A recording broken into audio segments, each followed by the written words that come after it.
সাংবাদিক ভাইদেরকে সর্বপ্রথম বাংলাদেশ জাতীয়তাবাদী দল বরগুনা উপজেলা বিএনপি পৌর বিএনপি ও সকল অঙ্গসংগঠনের পক্ষ থেকে আপনাদের শুভেচ্ছা অভিনন্দন। এই কারণে আপনাদের শুভেচ্ছা অভিনন্দন। কালকে আমরা বলেছি মানববন্ধনের মধ্য দিয়ে আপনারা অত্যন্ত দক্ষতার সাথে আপনাদের সর্ববছর দিয়ে আপনাদের হাত কলম মুখ বন্ধ ছিল। 5ই আগস্টের পর থেকে আপনার স্বাধীন সর্বপ্রথম আপনার প্রেস মিডিয়া ইলেকট্রনিক মিডিয়া আপনার স্বাধীনভাবে কাজ করার সুযোগ পাচ্ছেন।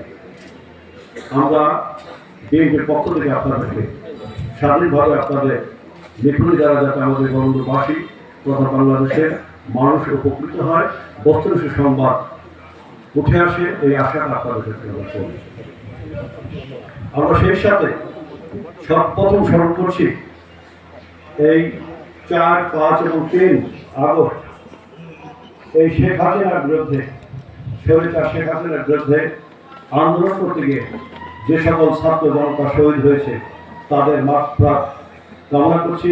আল্লাহ তাআলা তাদেরকে যেন ব্যস্ত নসিব করে এবং শ্রেষ্ঠ সন্তানদের পিতা মাতা যাতে তাদের ধৈর্য ধারণ করতে পারে সেই কামনা আমরা এই সাংবাদিক সম্মেলনের মাধ্যমে আমরা আল্লাহর কাছে ফরিয়াদ করছি। আমরা সেই সাথে আমরা রাজবাড়ী জেলার গণমানুষের নেতা বাংলাদেশ জাতীয়তাবাদী দল বরগুনা উপজেলা শাখা পৌর শাখা এবং তার অঙ্গ সংগঠন নিয়ে আমরা আজকে সাংবাদিক ভাইদের সামনে হাজির হয়েছি একটি সংবাদ সম্মেলন করার জন্য।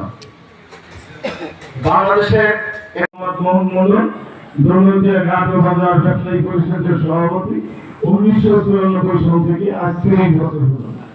কেউ কোনো সংস্থা 30 বছর সভাপতি থাকে না, মাত্র 2 বছর থেকে রশিদ জামানি আর 28 বছর আমার এই ব্যবসায়ী পরিষদের সভাপতি। আমি দৌলতদিয়া ব্যবসায়ী পরিষদের সভাপতি, আমার জীবনে কোনো চাঁদার কেউ মনে করতে পারে নাই, আমাদের চাঁদা নেই, প্রতিতলায় আমি জীবনে যাই নেই। আসলাম সাহেব বলছে যে মোহাম্মদুল্লাহ ও মোহাম্মদুল তাদের নির্যাতন করে। আপনার দেখে ওদের কাছে জিজ্ঞাসা করেন যে আমরা নির্যাতন করি, আমরা মানুষের নির্যাতন চাই না, চাঁদা বুঝি না, আমরা মানুষের উপকার করি।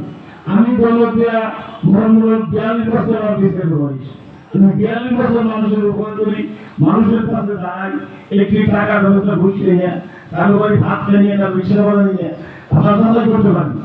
আমার জীবনে কোনো চাঁদা কোনো গল্প আমি এগুলো করি নেই। এইগুলো আমাদের আপনার যাদের কথা বলে তাদের দেখবেন যে দৌলতদিয়া ব্যবসায় প্রতিতলা অন্য না আছে জিজ্ঞেস করতে পারেন যে মঙ্গল কোনো চাঁদা বই করেন, ঠিক আছে, প্রমাণ করে আমার শাস্তি দেব।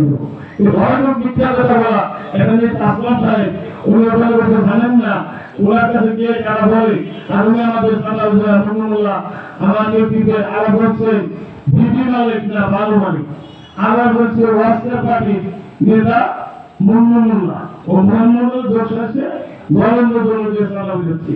আপনারা তো সাংবাদিক, আপনারা দেখেন কোথায় আমরা সাদা বলতেছি, খোঁজ নেই, প্রশাসন আমাদের খোঁজ নেই আমি কোথায় সাদা বলতেছি।